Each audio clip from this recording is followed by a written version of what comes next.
Дана, не істеп отырсың? Ғаламторда отырмын. Ғаламторда уақытты көп өткізуге болмайды. Анам тек пайдалы ақпарат алу үшін ғана қосылу қажет деп айтып еді ғой.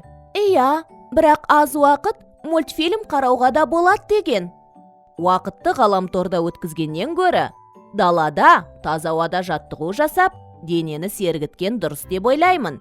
Неліктен ғаламторда отырып уақыт өткізуге болмайды? Адам уақытын өз денсаулығын күтуге, рухани жан дүниесін байытуға арнау керек. Уақытты босқа өткізу ең ауыр өкініш. Кейін өкініп қалуың мүмкін.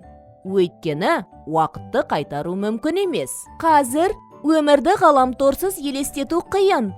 Ғаламтордың пайдасы өте көп.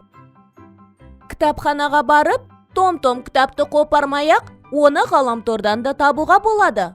Сонымен қатар, уақытты үнемдеу үшін коммуналдық төлемдер мен ақша аударымдарын ұзын сонар кезекте тұрмай, үйде отырып, ғаламтор арқылы төлеуге болады.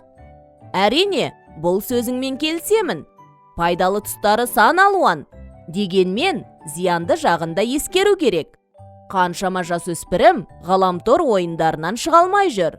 Одан бөлек, компьютерді шамадан тыс пайдаланса, зиянды сәулелерге ұшырау қаупі бар.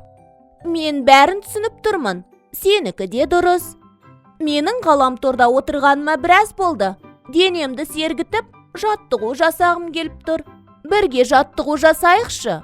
Жарайды, өте жақсы.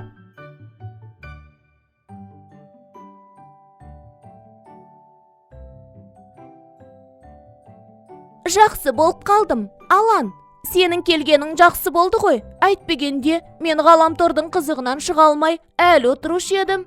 Уақыт өткізудің тағы бір пайдалы тұсын айтайын ба? Енді үйге барып, анамызға түскі ас пісіруге көмектесейік. Иә, бұл ойың маған ұнап тұр. Кеттік.